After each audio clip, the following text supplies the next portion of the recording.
Hi there, and my name is Tyler Brumfield, as you already know, and this is my EDEF 607 reading reflection. And so, a little history behind this. I have lost 2 recordings already, so in the pursuit of academic knowledge and getting a decent grade for this class, I am attempting a third time, and I cannot guarantee if I lose this third one that I will probably shut the computer and come back to it later. So, we're going to try this a third time, so we'll see how it works out. So, basically, this is something I thought about doing differently. Dr. Morrison, if you like this, then I'll keep on doing this every week. If not, then I'll do something different. It's ultimately up to you. If you like this, then I'll keep doing it. So, what I'm going to do is we are going to just grind through the 3 readings that we were given this past week. I'm just going to talk about them, kind of give my little thoughts here and there about, what I thought about each one. Going to start with kind of my overarching theme, what I thought about it. I'm talking about, what I thought was the main goal for this week's reading. But then after that, we're going to talk about grading education. I have a few things. Really, what I did was I took notes, but it was more just highlighting, key facts. And then I just had a few quotes from other books, and so we'll just go through each quote, kind of give you my little synopsis of what I thought, of what it meant, how it impacted me personally. So like I said, we're going to start with Grading Education with Rothstein. And then after that, we're going to hop, skip, and jump on over to Losing Heart by Shapiro. I should know the author by now, but yes, Shapiro. We're going to talk about that. And then finally, we're going to be talking about Don't Believe Everything You Think. All 3 books. We're going to talk about all 3 individually. But for right now, I'm just going to tell you my initial thoughts of what the readings were about this week. And so my belief was that this week was all about assessment-based, SOL, standardized testing, no child left behind, all that kind of stuff, and how it has affected our educational atmosphere, basically putting a lot of pressure on our students and just constantly testing, engaging them, and not only the amount of stuff we're testing them on, but deciding, what's important, what do we need to teach our kids, along with that as well. And so I think, as well, we need to be somewhat skeptical when people bring all these new facets in, because this current system we're in in my opinion, it's a mess. Because you take the heart out of education when you constantly assess. And so it just puts so much stress on kids, puts so much pressure on them, that I feel like when people come up with new policies, we need to have that mind of like, okay, let's think here. What's worked before and what hasn't? And so we just continue on from that, just being skeptical. But I think the main issue was standardized testing, assessments, and policymakers, teachers, principals, whoever, deciding what is important to teach our children. So first off, we're going to start with grading education. And so there wasn't a whole lot of quotes necessarily, but it was just a lot of, there was some key information here that I really enjoyed. Basic overview, synopsis of the second chapter in this book was all talking about people deciding what's important to learn, or gauging like what are the skills that we think are necessary for our students to learn in a school setting. And so, and there's a section it's called in here, 8 broad goal areas for public education. And so it's actually on page 43, there's a table there. And so what it does is it actually gauged people from 3 different groups. It did general public, school board members, and state legislators. And so then they gauged like, what's the most important skills. They chose the top 8. Okay, 8. Yeah, that was 7 fingers. And so, what's the most important? And so they measured them all together, averaged them together, and so they had the top 8 skills. And so, in no real particular order, I'm just going to list the 8 skills right here, and then I'll go into like how they ranked them, and then not only that, I'll give my personal 8 list of what I think is the most important, kind of give my reflection on it. And so, skill 1 is, I'm sorry, there might be some sound going on in the background. I'm currently sitting in a computer lab, and so who knows, somebody might walk in, and I will pause it if need be. So anyway, skill 1 is basic academic skills. That is, being able to know history, science, math, arithmetic, reading, writing, all those skills, just knowing a basic information, just know basic skills. Second one is critical thinking, being able to come up with ideas. You're presented with a problem.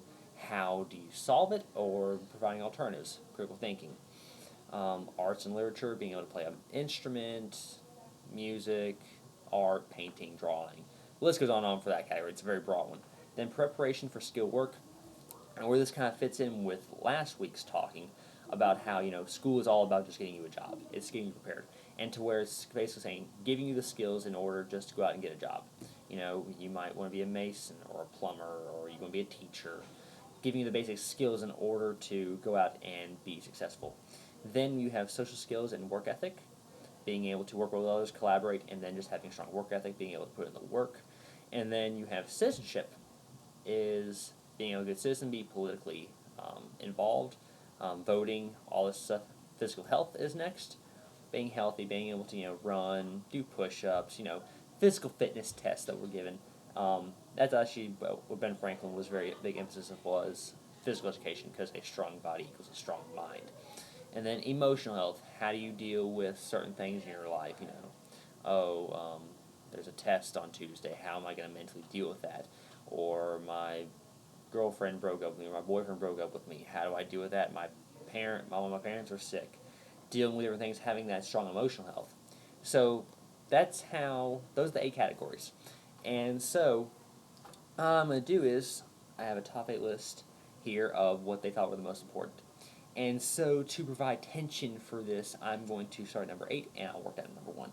So number 8, they had emotional health at 8%, saying, and of course, all these categories are important, but this is how they put them. And this is where the general public, school board members, and state legislators ordered them. In 8th place, you have emotional health at 8%. You have physical health with 9%.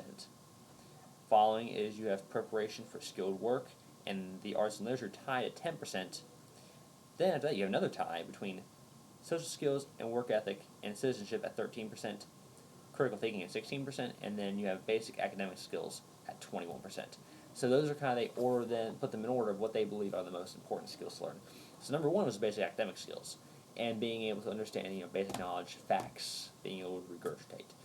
And so, in the spirit of list making, I decided to go on and make my top 8 of what I thought was most important. So, like I said, regardless of whatever order it's in, these are all important stuff that we need to teach our kids, but this is my personal top 8. And I'm not going to talk about each one individually. I'm going to talk about the top 3, just why I put them there, and just really briefly. So, number 8, we have citizenship. Number 7, we have arts and literature. 6 is prep for skilled work. Number 5 is critical thinking. Number 4 is basic academic skills. So, where and on the list in the book says, it's number 1, I put it at number 4. And I'll explain that. And then number 3 is physical health. Number 2 is emotional health. And then number 1 is social skills and work ethic. And the reason why I have those in the top 3 I have is physical, emotional health, and then social skills and work ethic, is the whole aspect of, in my experience, I'm very work ethic oriented, where I believe that, yes, you may have someone who's really smart, they have all the natural gifts in the world, but if they don't have the work ethic, then it doesn't, in my opinion, they don't realize their full potential. I feel like if you have that work ethic, even if you don't have that natural just intelligence, and don't take me wrong, understand that I've applied there's natural intelligence, like people are born smarter than others, but I believe that work ethic, everything else underneath that will follow through. If you have work ethic, you will learn about basic academic skills, you will learn about critical thinking, you will learn about preparing for a skilled job, and being able to be emotionally and physically healthy. If you're not emotionally healthy and things are wrong, then it's going to be very hard to do this stuff. Or physically healthy, if you're constantly sick, it's going to be hard because it's like a constant distractor for you. And so my thing is with work ethic, I think that is vastly, in my opinion, the most important. And also social skills, being able to work with one another, because that's what life is. You're working with one another. It's being a human being is not an isolation thing. You work with people. You work with people at work, school, wherever it might be. So that's the first thing with Rothstein. That's kind of my brief overview of it. It didn't really go into too many anecdotes. It's just saying what's important and how do we order it in. So I really like this for this week. It was very interesting. So the second part, we're going to talk about Losing Heart, which is I really enjoyed this reading a lot. I thought it was a lot of fun. of course, I'm going to say it's fun on everyone, but I enjoy all three. So, a lot of this stuff I have a lot of underlined stuff, a lot of highlights stuff. I have about 5 quotes I believe in here that I think really popped out to me. And so, yeah, we'll just go through a couple of them, and I'm going to tell you just what I think about it. So, the first quote here is on page 4, to make sure I just cite this properly. And it says, I'm sorry, I'm jumping ahead. The theme I got from this book really was the pressure that we put on kids. There's so much testing, there's so much assessment that we give them. That just overloads them, it fries them. And especially at a younger age, especially elementary school, because they haven't developed the time management skills. They haven't developed how to deal with this stuff just quite yet. Some kids develop faster than others, I understand that, but at that young age, it's so hard to expect kids to be constantly tested and saying, we're going to spend more time testing than actually teaching and instructing. So this basically was talking about the kind of the pressures that standardized testing does, SOLs, No Child Left Behind, Common Core, kind of stuff that they place upon school systems. And so, going through a few quotes here. It's on page 4, and it's under the section of the emptiness of learning. And it says, "We too have lost track of when schools became for our children places of never-ending judgments and I can never pronounce this word, invidious comparisons, while all the time claiming to be places where all our children were nurtured and supported." And even though I butchered that quote, basically it's saying is that where schools used to be a place of natural growth and learning really who you are, because in my opinion that's really one of the main assets of school. That's the biggest skill in my opinion you can learn, is finding out who you are as an individual, who you are as a member of the human race and of society.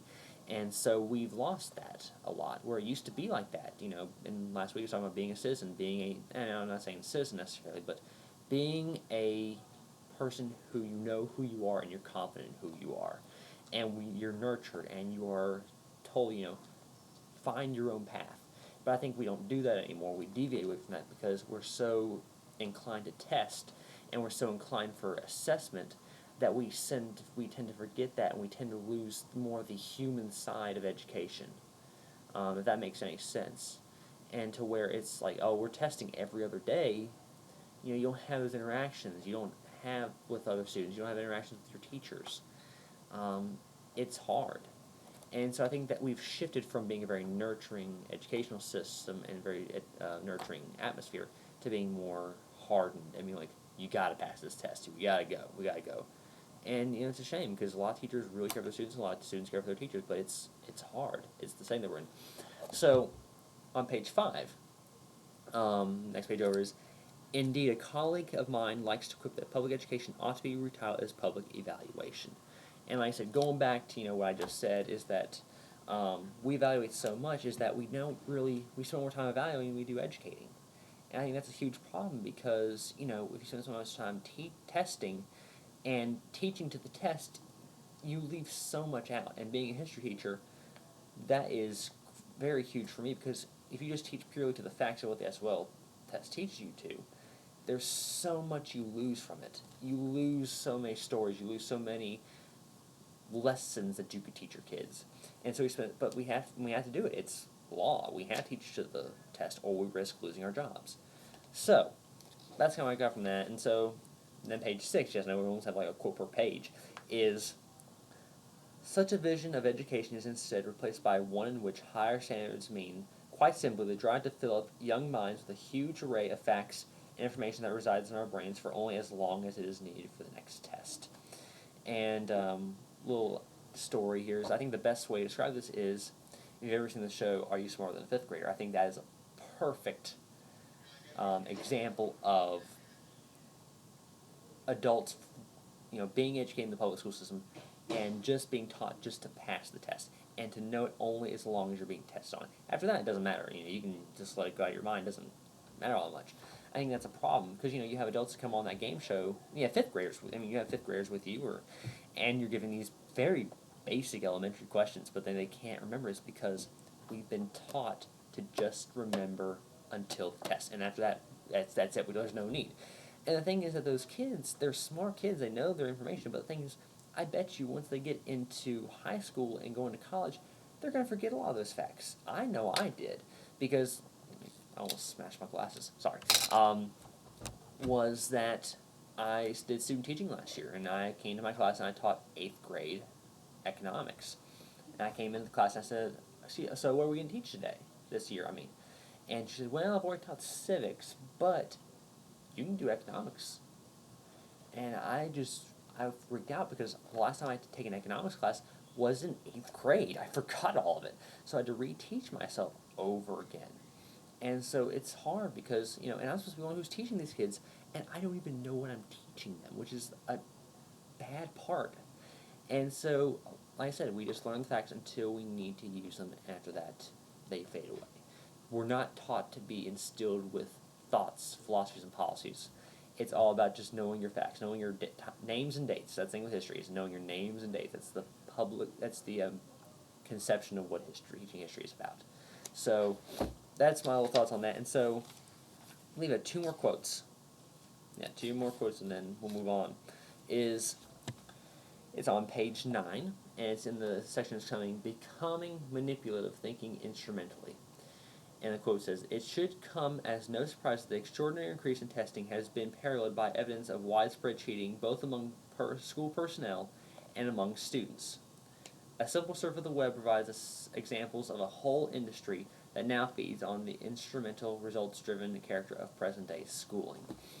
And so that means, as it kind of says pretty much black and white, is that with so much pressure on testing, because kids, I know I was pressured a lot when I was in public school. Kids are even more pressured. And so when you have that pressure, if I don't get an A on this test, then, I'm going to not be able to be eligible for playing football or cheerleading or all this stuff, to where you're tending to cheat. And I know the first week that we were in class and we watched a video basically about this guy who took people's SAT tests for them. And he just thought it was no big deal. He just said, I'm just giving them a second chance of life. He thought it was a game and achieving a certain goal. And so when you're in that society where it's just, it's all about getting good grades on a test, it doesn't matter how you get there, it's as long as you get there. And I think that's a horrible way of thinking of taking tests and with cheating. But at the same time, we can't completely demonize kids for doing that because we put so much pressure on them. I know if I was put in that same situation, I might cheat myself. And so I think that's put so much pressure on us as educators and on students, is because of that cheating aspect, of putting so much pressure on them. And so it kind of goes into the last thing that I saw, and it's on page 15, and it's in the Rethinking Educational Reform. And then it says, "Certainly, schools have never gone that far from giving up their roles as social gatekeepers. Institutions that are engaged in the process of sorting and sifting students for future success and opportunity." And that just basically says that schools, basically, they have a way of deciding what you're going to do in life. It's self-fulfilling prophecy. If you're born and you perform really well in school at the very beginning, you tend to stay kind of in that track, and you don't really deviate too much from it. But at the same time, if you are in a low academic achievement, then it's really hard to get out of that because you're stuck in it. And so the school system makes sure you stay in that. I won't say it's a caste system, but it's very similar to that. And so that's where the issue is with education, is that it becomes so influential, like what you do as a job, that it's very hard to get out of those norms that they set on you. So that was basically what I thought of the book. I really actually liked this a lot. To tell you the truth, I'm not a huge reader, but I really enjoyed reading this chapter in the book. And so basically just all the pressure combined with what we're going to teach our kids. And so the last thing we're going to talk about, and this would be really short because there's really, the only thing I really got from it was being skeptical about different policies and everything. Let me actually move a little bit. There we go. Perfect. We're going to be talking about don't believe everything you think. And so, again, I like this one pretty well, too. This one was a chapter called A Gremlin on My Shoulder. And it was very interesting. It was a fun article because it had a lot of stories, a lot of talk about aliens, about seances, talking to the dead. It just it taught you something while also giving you good stories and making it fun. And the basic theme for this chapter was, be grounded in what you believe in, when there's a new policy that comes down, or a new snake oil salesman says, "Oh, I have this great cure," or in education, "I have this great new policy that we can do with schools," be open-minded, but also remember, be grounded in your beliefs. Know what you know and stand firm by it. But of course, if something comes by and it seems it's a viable option, then yes, be open-minded to it. So the only thing that really popped to me was saying here, it's on page 50 of the book, is we often hear people say, "It could be. Aliens could be visiting us from other planets. We don't know for sure." The problem with this line of reasoning is that it implies that one belief is as good as another. And if that's the case, then there is no such thing as objective truth. And what that means is that if you have all these beliefs and policies and you view them all as equal in truth, then you're never going to really find that one concrete concept of this is fact, this is truth. And being skeptical about it. Don't just, there's a saying, having a completely open mind is like having a castle with a giant wall around you, but the gate's completely open. Meaning, if you keep so much of an open mind, then your thought process will change every 5 seconds. Like, oh, there's a policy for public education coming. Okay. Oh, well, there's a new one coming in, so we're going to change it there. So, if you have such an open mind that you're going to continually change it, you're never going to find that universal truth of what good education could be. And so, like I said, just be grounded, be skeptical, question things. Not necessarily be mean or being nasty, but just questioning things. Have a mind where you always look at the different aspects of a event, a policy, anything like that. So, in conclusion, just kind of wrap this all up into a nice little bow. Sometimes when we pursue policy, we tend to let our own beliefs cloud our judgment. We stay so firm in our beliefs that we tend to forget what we're grounded in. And so, basically meaning that we try so many policies with standardized testing and all this stuff, is that we let that cloud our knowledge sometimes, where we try and bring this new fancy policy in, and it just doesn't work, and it clouds our judgment. But at the same time, that I think that we need to really evaluate ourselves by evaluating our kids so heavily, and saying, is giving a test to our kids once a week, or even, they're taking 4 or 5 tests a week, is giving these many tests effective? And look at the data. And if it doesn't work, then it doesn't work, and you change it. If it does, then, who's to argue with it? If it works, it works. But pursue knowledge through being skeptical, questioning things, and then maybe with that we can fix some of the issues that we have with education. Maybe we can move on and create an education system that is completely inclusive and teaches our kids important skills. So anyway, I was going to say podcast because I tried doing a podcast. This is the end of the video recording. If you like this, Dr. Morrison, then I'll keep doing it. Otherwise, I will see you in class, and you have a good day. All right, bye.